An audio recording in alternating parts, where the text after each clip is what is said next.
함께 보실 말씀 신명기 16장 18절에서 22절 우리 한 목소리로 같이 합독하겠습니다. 시작. 내 하나님 여호와께서 내게 주시는 각 성에서 내 지파를 따라 재판장들과 지파 지도자들을 둘 것이요 그들은 공의로 백성을 재판할 것입니다. 너는 재판을 굳게 하지 말며 사람을 외모로 보지 말며 또 뇌물을 받지 말라. 뇌물은 지혜자의 눈을 어둡게 하고 의인의 말을 굳게 하느니라. 너는 마땅히 공의만을 따르라. 그리하면 내가 살겠고 내 하나님 여호와께서 내게 주시는 땅을 차지하리라. 내 하나님 여호와를 위하여 쌓은 제단 곁에 어떤 나무로든지 아세라 우상을 세우지 말며 자기를 위하여 우상을 세우지 말라. 내 하나님 여호와께서 미워하시느니라. 아멘. 인사합니다. 보진 예수님. 예수님의 은혜와 평강이 넘치시기를 축원합니다. 여러분들 많이 앉아 계시니까 제가 할 맛이 납니다. 아멘. 감사합니다. 오늘 함께 읽으신 신명기 16장 18절에서 22절 오늘 본문을 토대로 참된 신앙인의 모습이라는 제목으로 말씀 받겠습니다. 참된 신앙인의 모습. 우리가 이제 순서대로 쭉 우리가 밟아왔는데요. 우리 앞에서 3대 절기가 나왔습니다. 이스라엘의 장성한 자는 반드시 이 세 개의 절기를 지키라. 하나님께 말씀하셨죠. 그 세 개의 절기가 6월절. 그러니까 이제 6월절부터 시작되는 무교절 그 한 주일, 그 다음에 77절 오순절이라고 하기도 하고 무교절이라고 오순절, 맥추절, 그 다음에 이제 그 다음에 초막절. 그래서 초막절은 수장절이라고 하기도 하고 장막절이라고 하기도 하고요. 이렇게 3대 절기를 꼭 지키라 말씀하셨습니다. 이 3대 절기는 역시 이제 6월절 예수님의 십자가 고난을 상징하고요. 그 다음에 77절 오순절은 성령님만을 의지할 것을 상징적으로 보여줍니다. 그 다음에 초막절을 지켜라. 이것은 예수님의 재림신앙을 말하는 거예요. 마지막 재림 종말 때를 준비하라. 이런 가르침과 상징적인 내용이 들어있다는 것입니다. 자, 이것이 이 절기가 틀이었습니다. 형식. 여러분들 틀이 중요해요. 틀이 딱 잡히면은 내용을 담기가 좋아요. 그릇이 좋아야 돼요. 그릇이 크고. 일단 그릇이 크면 많이 담기니까.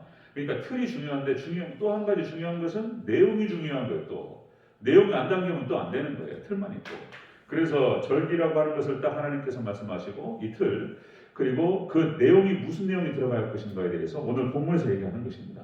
참된 신앙인의 모습이 어떤 모습인가? 이것은 그래서 오직 하나님만을 경외하는 그 신앙을 가지라 이렇게 말씀하셨어요. 하나님만을 경외하라.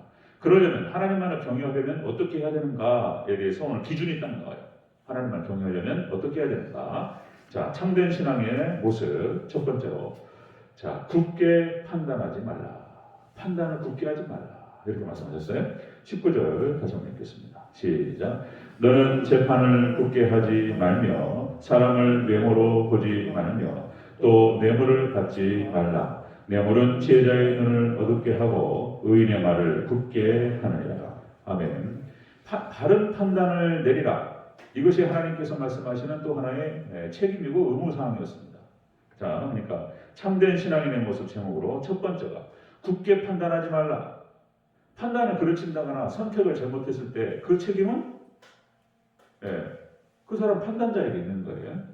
그 재판장들을 함부로 판단을 안 되는 거예요. 자, 여기서 우리가 또 한 가지 생각할 것이 여러 번 말씀드렸지만은 여러분들 성경 안에는 하나님의 주권과 인간의 책임이 있다고 말씀드렸습니다.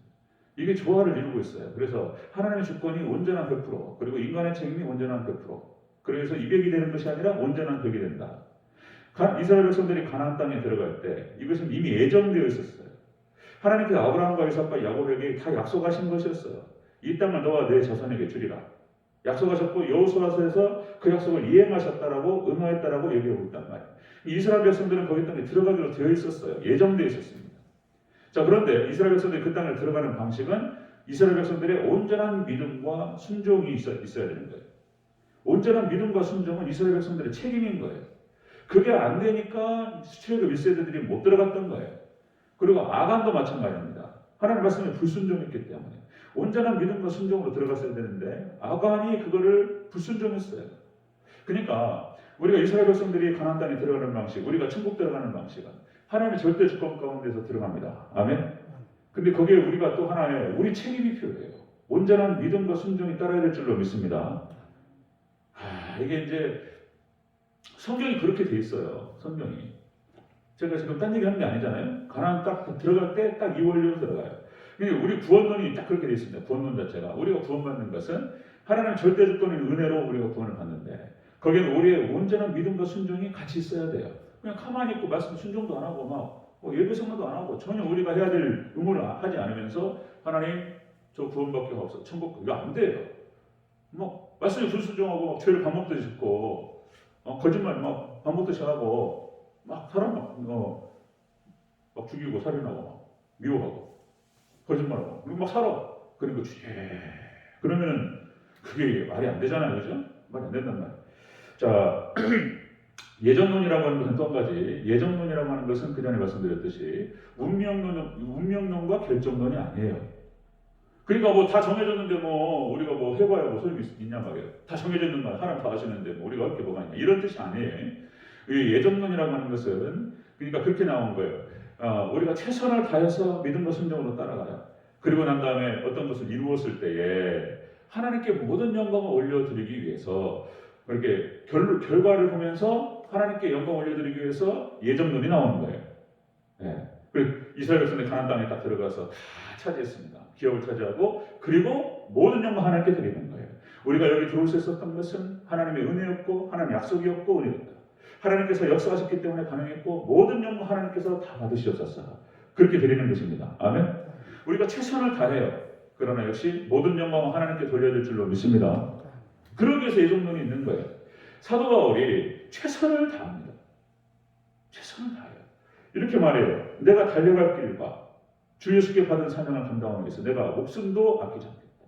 예루살렘에 들어가요. 결국에는 잡혀가지고 순교합니다. 왜 그렇게 하냔 말이에요. 이 복음을 전하기 위해서 사도 바울은 최선을 다했어요. 그리고 이제 사도 바울이 그렇게 고백합니다. 나의 나된 것은 하나님의 은혜로다. 아멘. 이 모든 영광 하나님께 돌리는 거예요. 하나님께서 사도 바울에게 함께 하셨기 때문에 사도 바울이 사도 바울이 된 줄로 믿습니다. 그러나 우리가 지금 현재 앞으로 잡아갈 때는 우리의 최선을 다해야 돼요. 믿습니까? 아무것도 안 하면서 우리 왜 안 주십니까? 그러면 안 된다는 말이에요. 열심을 품고 주님을 섬겨야 될 줄로 믿습니다. 기도하고 예배하고 하나님 의지하고 말씀에 순종하고 그래야 된다는 거예요. 우리 책임인 거예요. 우리 책임. 여기에 대해서 제가 할 말이 너무나 많은데 이거 다 할 수는 없고 여러분 성경적 부흥관 바로 세우기 이런 책이 있어요. 성경적 부흥관. 부흥이란 걸 어떻게 만들어갈 수 있느냐. 우리 대전제일교회 부흥을 우리 다 바라실 겁니다.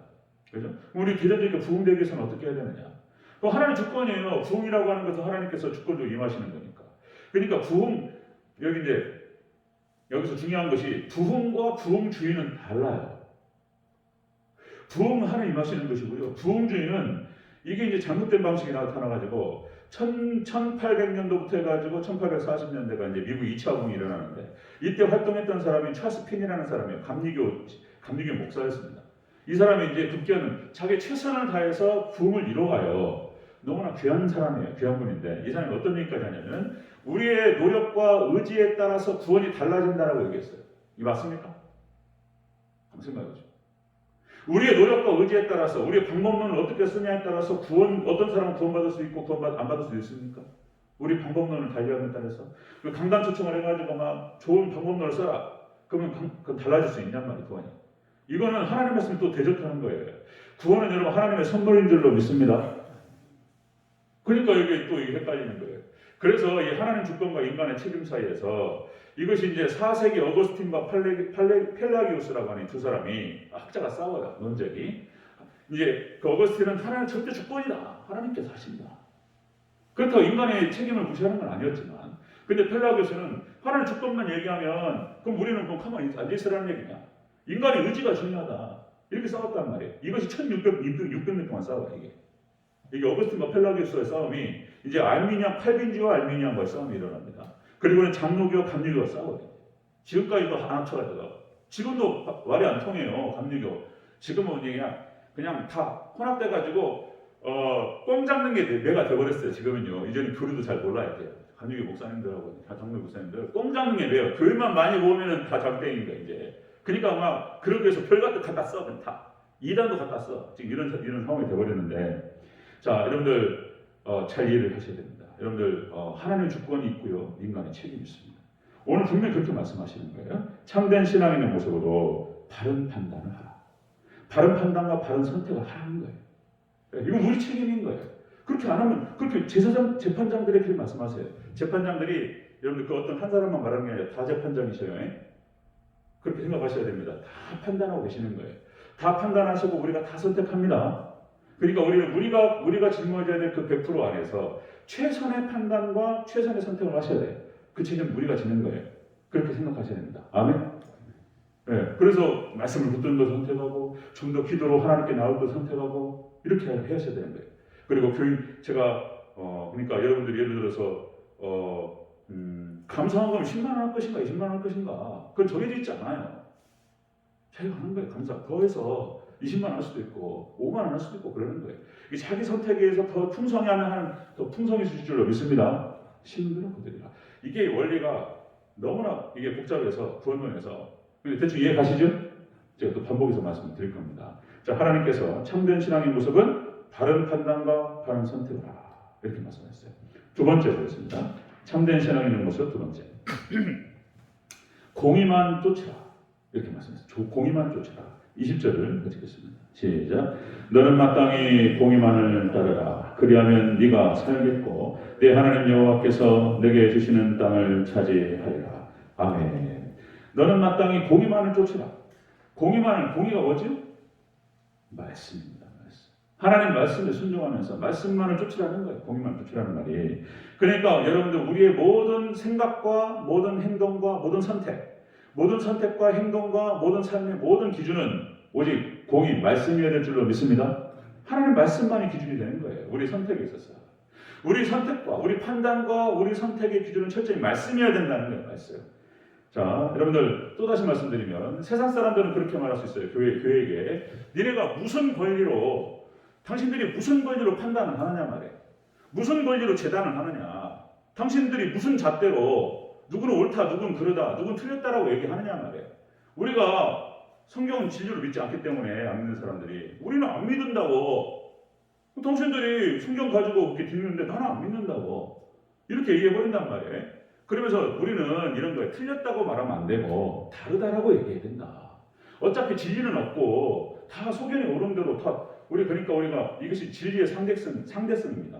진리의 상대성. 그러니까 당신도 옳고 당신도 옳을 수도 있고 틀릴 수도 있고 나도 옳을 수도 있고 틀릴 수도 있고 우리는 찾아가는 것이다. 그래서 우리는 어떤 잣대를 가지고 규정하고 잘라버리지 말고 너는 틀렸다라고 얘기하지 말고 서로 이해하려고 노력해야 되지 않겠냐. 이런 얘기 하는 거예요, 지금 세상 사람들이. 그러니까 동성애도 마찬가지인 거예요. 동성애도 당신들이 왜 동성애를 갖다가 잘못이라고 얘기하느냐. 그 사람들은 그게 좋다고 얘기하면서 자기가 자기의 권리와 자유를 가지고 자기가 성전환 수술을 했어요. 그게 뭐가 잘못됐냔 말이야. 이렇게 주장을 하는 거예요. 근데 우리 하나님 믿는 사람들은 잘못이라고 얘기하고 틀렸다고 얘기한단 말이에요. 근데 대체 무슨 기준으로? 오직 성경과 말씀의 기준으로 하는 것입니다. 아멘? 예전 최근에 변희수 하사가 성전환 수술을 해가지고 사회적인 지탄을 받아서 자살해버렸어요. 너무 안타깝죠. 그러니까 이제 유럽이라든지 미국에서는 참 한국에 대해서 뭐라고 얘기한단 말이죠. 근데 역시 한국은 역시 안 통해. 아직은 이렇게 그 차별금지법이 안 돼. 우리 한국에서는 역시 하나님의 은혜인 줄로 믿습니다. 기준이 이렇게 모호해져 버리면요 엉망진창 돼버리는 거예요. 엉망진창. 기준이 모호해지면. 그러니까 우리는 철저히 우리의 기준, 우리의 삶의 표준과 기준은 오직 성경, 오직 하나님 말씀밖에 없는 줄로 믿습니다. 말씀을 기준으로 틀렸다고 얘기하는 거예요. 말씀을 벗어나면 저주인 거예요. 뭘 실험을 해? 믿음 없고 안 믿는 사람들이 그렇게 얘기하는 거예요. 제가 흥분하면 안 돼요. 천천히 제가 말이 빨라져. 그러니까 이제 안 믿는 사람들이 성경을 무시하고 뭘 실험을 한대.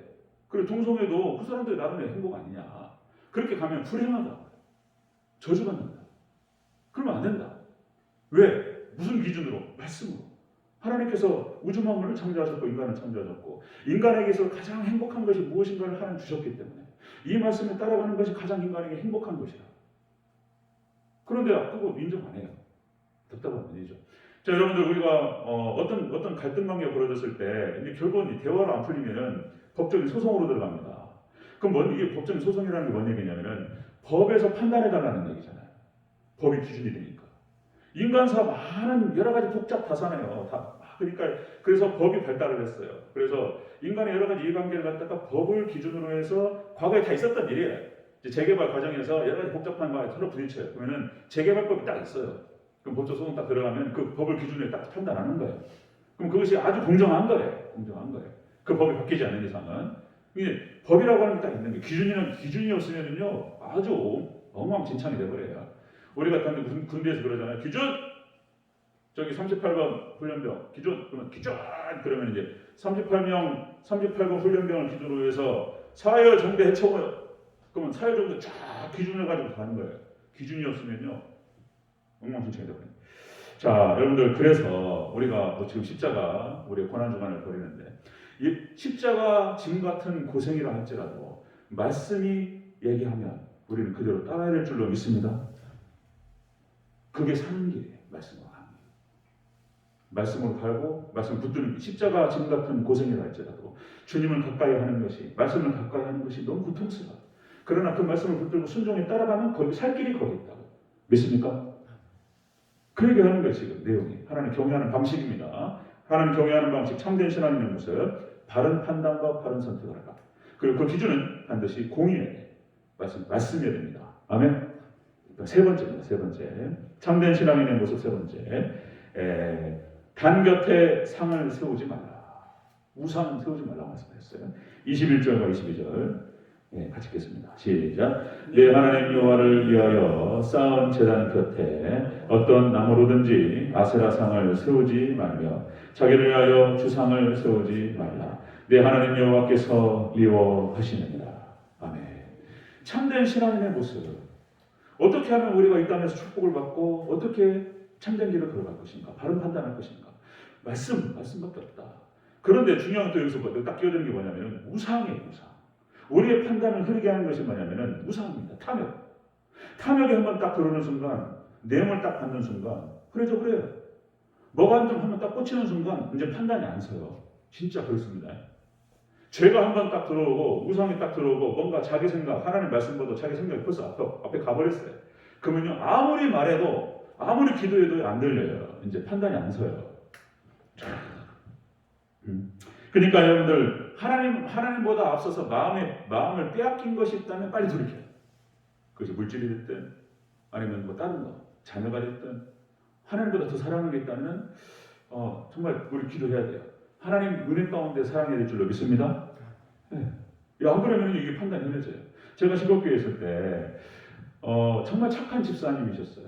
제 측근에 진짜 오른팔 왼팔. 그 집사님이 그러니까 이제 저거 띠동갑이에요. 지금 이제 63세 됐겠네. 이제 제가 들어갔을 때 그때 집사님 착해, 너무 착하고 그런데 이제 정말 제 편에서 저를 많이 도와주셨어요. 근데 이분이 이제 그러니까 어떤 그 사연이 있냐면 형제가 많은데 어머니가 풍에 걸리셨어요. 그러니까 오빠들도 다 있는데 어머니를 모실 사람이 아무도 없는 거예요. 다 모신대. 못 모셔요. 아들이 많잖아요. 못 모셔요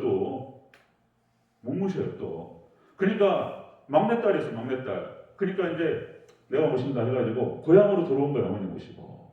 어머니 그 자기 재산 털어가지고 교회다 집을 짓고 시골 한적한 곳에 와서 어머니가 이제 풍에 걸리시고 이제 거의 80이 넘으셨고 했기 때문에 한 몇 개월 하다가 돌아가실 줄 알았어요. 근데 막내딸이 너무나 잘한 거야. 그러니까 그 엄마가 16년 살았어요. 아따 이게 그러면서 막내딸 기수사님 이혼하셨어요. 가슴 아프죠. 엄마 잘 모시겠다고 오셨는데 어머니가 너무 좋아지셔가지고 16년 살았어요. 96세까지 어머니 심리 다 받았어요. 정말 귀한 분이죠. 너무 좋은 분이에요. 근데 이제 자기 인생을 다 버렸잖아요. 시골에 와서. 그래서 이제 어머니 모시면서 양구 시내에서 이제 그 뜨개질 하면서 손재주가 좋아요. 음식도 잘하고. 손재주 이제 뜨개질 하면서 가방이라든지 이런 것들 액세서리 팔면서 그 수입을 해가지고 이렇게 했어요. 지내면서. 이제 그러다가 이제 이분이 이때 저한테 이런 말씀하시는 거예요. 양구에 이제 자기가 양구 출신이고 그러니까 친구들이 많고 인맥이 탄탄해. 그러니까 이제 과거에도 그런 경험이 있었어요. 카페. 그래서 저한테 카페를 하면 어떻겠냐고 물어보시더라고요. 근데 그 카페라는 것이 여러분들 아시죠? 이게 커피 팔고 이게 차 팔고 음료수 팔고 주스 팔고 그러는데 또 뭐 팔아요? 이게 또 맥주 팔고 술을 팔아요. 또 이게. 그럼 또 거기서 정기적인 행사를 한다네. 행사를 해가지고 무슨 뭐 문학인의 밤 해가지고 그 카페에서 한다는 거예요. 그러면 이제 이 사람들이 와서 담배 피고 이러는 거죠. 이제 술 먹고 이제 이런단 말이에요. 근데 이제 거기 군청부터 해가지고 아는 사람이 많아서 팔아준다는 거예요. 인맥만 있으면 장사 되는 거예요. 장사 중에서 역시 물장사가 최고로 남아. 그죠? 물장사가 최고로 남아. 그러니까 이게 술을 팔. 그래서 제가 집사님 이건 아닌 것 같다. 덕이 안 되는 것 같다. 이제 아닌 것 같다고 말씀을 강력하게 드렸어야 되는데 이분이 딱 마음에 고정이 돼버렸어. 벌써 하겠다고 마음 먹은 거예요. 벌써 딱 들어와 버리니까 아무 소리도 안 들려요. 이제 기도를 해도요. 이분이 기도 막 새벽 예배 그때 기도하시더라고. 하나님 뜻을 보여주시옵소서. 기도하시는데 기도를 해도요. 이제 카페 해라. 이것밖에 안 들려요. 이제 카페에 딱 꽂혀가지고 다른 소리 안 들려요. 결국 카페 가셨어요. 어떻게 합니까? 제가 어떻게 해야 되지? 가서 또 이제 예배 드렸잖아요. 그죠? 예배 안 드릴 수 있어요, 제가? 성도가 그 가게 차려가지고, 축복해달라고 하시는데, 안 할 수 없잖아요. 또 가가지고 또, 정말 신앙생활 다 이렇게, 경건하게 잘하시고, 승리하시기 바랍니다. 또 이제 그랬잖아요. 아니나 다를까 이게 망가져요. 망했습니다. 다 잃어버렸어요. 세상. 지금 어떻게 지내시는지 모르겠어요. 네. 안타깝고 그렇습니다. 자, 여러분들 하나 꽂히면요 정신 못 차려 판단이 흐려져요. 그러니까 하나님께서 분명히 말씀하셨습니다. 오늘 본문을 통해서 자, 참된 신앙의 모습이 무엇인가? 바른 판단, 바른 선택을 해요. 그리고 판단의 선택 기준은 철저히 공의, 말씀해야 된다는 것입니다. 아멘. 그리고 그것을 해치고 흔드는 것이 바로 우상숭배, 탐욕. 이게 딱 들어오는 순간요, 뭐 장사가 없어요. 장담할 수 있는 사람 있어요. 목사님도 저도 이게 다윗도 들어가면 다윗도 넘어가 버려요. 그냥 다윗도 넘어가고 아브람도 넘어가 버려요. 그냥 장사가 없어요. 우리는 정말 그냥 납작 엎드려가지고 그냥 십자가만 바라보고 예수님만 바라봐야 될 줄 믿습니다. 말씀만 그것이 복이에요. 그거 보고 따라가면 죽을 것 같은데요. 거기 살 길이 거기 있어요. 살 길이 거기 있어요. 거기 딱 따라가면요, 죽을 것 같은데요. 어마어마한 게 거기 다 있어요. 모든 축복이. 여러분 믿음 있으시길 축원합니다. 이렇게 말씀하셨습니다. 네, 기도하겠습니다.